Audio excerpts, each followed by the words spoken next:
Walaupun di sini bukan nak buat kelakar, bukan nak buat lawak, tetapi secara timbang tara lah kita katakan. Seseorang tu yang spesies sama macam kita, manusia biasa, tiba-tiba dia nak mengaku Tuhan. Apa kelebihan yang ada pada dia untuk iktiraf dia tu Tuhan, bila mana kalau dia lapar dia pun perlu cari kalau lagu tu aku pun Tuhan jugalah, lapar makan. Dia mengaku Tuhan pun lapar kena makan. Bahkan aku makan sepinggan, dia melantak 10 pinggan. Tuhan lagu mana? Kalau dahaga, kita perlu minum. Dia hak dakwa jadi Tuhan pun kena minum juga. Kalau pening kepala, kita telan Panadol. Tuhan pun kena telan Panadol juga ke? Kita beli kereta Proton Saga buruk, kena loan bank. Hak mengaku Tuhan tadi, tak ada siapa nak bagi free pun, kena buat loan bank juga. Dia pun ada kad kesihatan punya tu, prudential apa semua sekali. Maksudnya bayar juga 300 bulan, Tuhan pun kena bayar juga. Kalau kena langgak kat lori, kita meraung, dia pun meraung 14 kali lagi sakit. Jadi di mana kita letak dan membebalkan akal kita untuk iktiraf pengakuan dia sebagai Tuhan tadi? Lebih tang mana? Biasanya orang yang membuat pengakuan-pengakuan seperti ini terlibat dengan unsur-unsur sihir, yang mungkin pada pandangan pengikut-pengikut dia tu adalah benda spesifik, 2-3 benda yang dia buat tu nampak wow. Contoh pegang kelapa tu terus jadi santan. Oh, hebat ni Tuhan ni. Baru pegang kelapa jadi santan dah, hebat dah. Jadi Tuhan dah tahap tu. Berjalan tu tak payah naik sampan, tak payah naik perahu, jalan lintas lagu tu je atas air. Berasa hebat dah tu. Ni adalah bentuk-bentuk pengakuan. Hak muliakan bintang, hak muliakan matahari. Ada lagi tak orang muliakan matahari, muliakan bintang ni? Ada lagi tak? Muliakan matahari, muliakan bintang. Baik tuan-tuan, isu Tuhan matahari ni lama dah. Dan saya baru dapat satu artikel bila saya baca dan selami isu tentang akhir zaman, yang mana kumpulan-kumpulan Zionis sedang rancak nak membina apa yang dikatakan The Solomon Temple, betul? Solomon Temple, Haikal Sulaiman.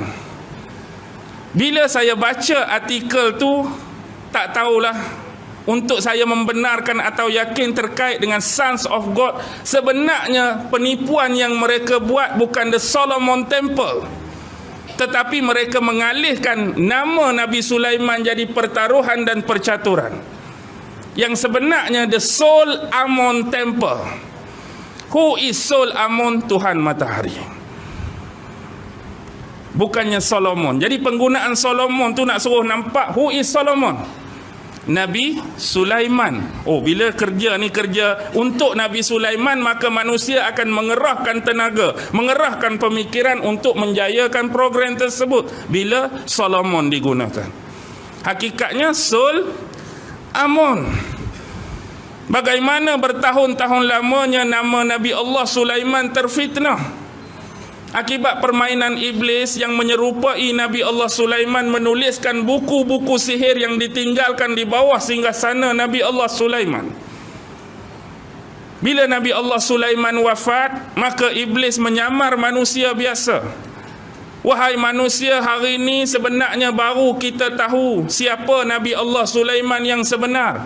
Dia dapat mengawal angin, dia dapat bercakap dengan binatang, bukan kerana dia Nabi, bukan kerana dia ada mukjizat, tapi kerana dia mengamalkan sihir-sihir tertentu. Apa bukti kamu?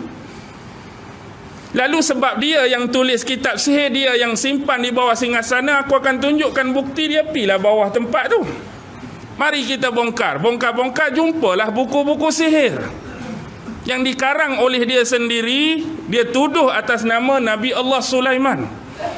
Sebab itulah dalam salasilah dan nasab sesetengah occult dan black wish, daripada guru dia sampai sekali ketua kepada segala penyihir, jatuh nama siapa tuan-tuan? Solomon.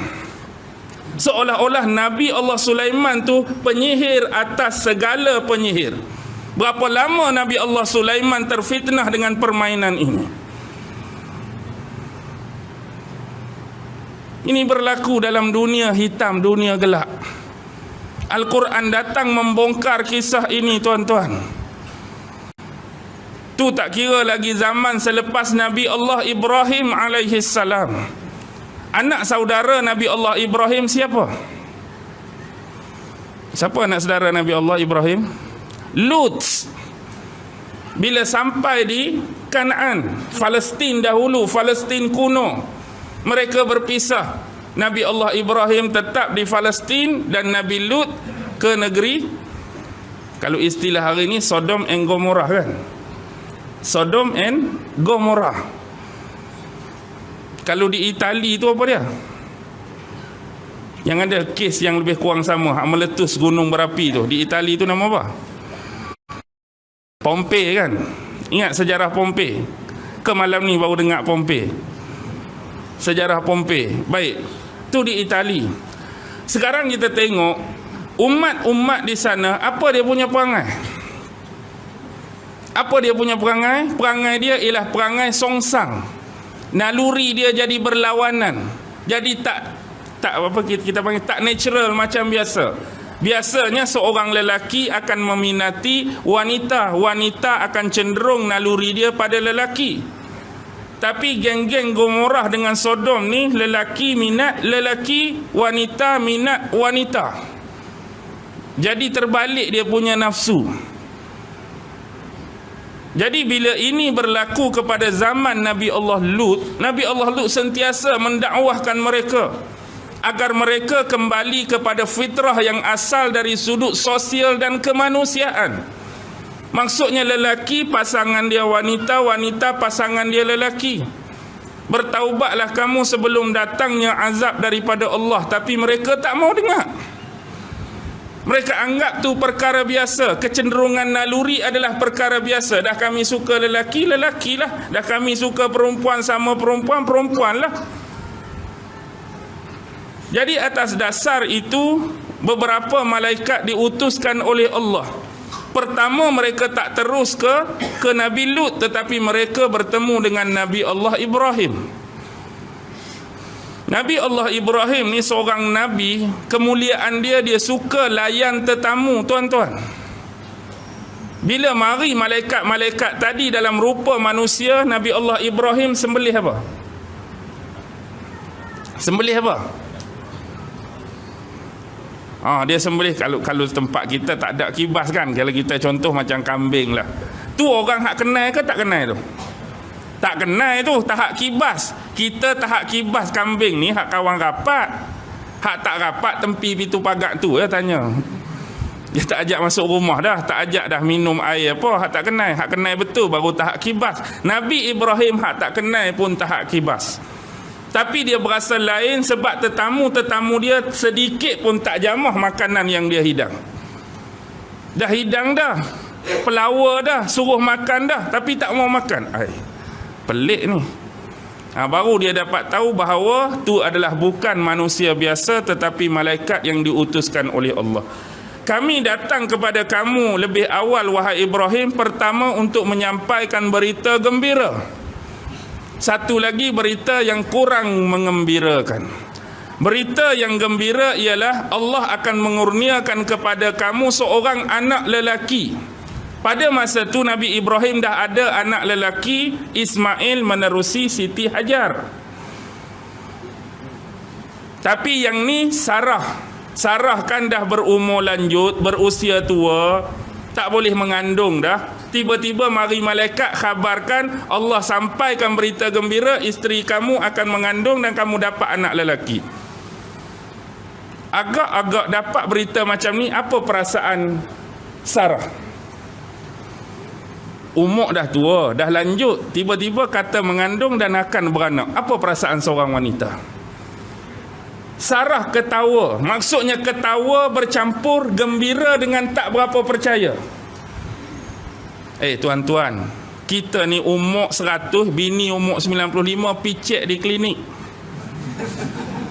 Tok Wan, tahniah. Tahniah apa pula? Isteri saya datang nak cek perut je, dia kata tiba-tiba sakit perut. Rupa-rupanya isteri Tok Wan mengandung lagi. Tahniah. Agak-agak apa perasaan dengar perempuan yang dah kira macam 95 ni, tak masuk akal lah kan? Tiba-tiba kata mengandung dan akan dapat seorang anak lelaki. Biar betul doktor. Maksudnya senyum pun senyum antara gembira kalau mengandung betul dengan tak percaya. Sebab tu Ishak dalam bahasa Ibrani apa? Tertawa. Dia yang tertawa, Ishak, kerana perwatakan siapa tadi? Sarah yang gembira antara percaya dengan tak percaya pemberitaan dan perkhabaran dari malaikat atas diri dia. Berita yang kurang menyenangkan, selepas ni kami akan pergi ke negeri Nabi Allah Lut alaihi salam, perintah daripada Allah supaya kami mengazab dan menghukum kaumnya. Lepas tu baru dia pi tempat Nabi Lut. Walaupun pi, dia tak terus azab, tapi dia jadi tetamu Nabi Allah Lut. Tiba-tiba ada orang nampak Nabi Lut menerima tetamu.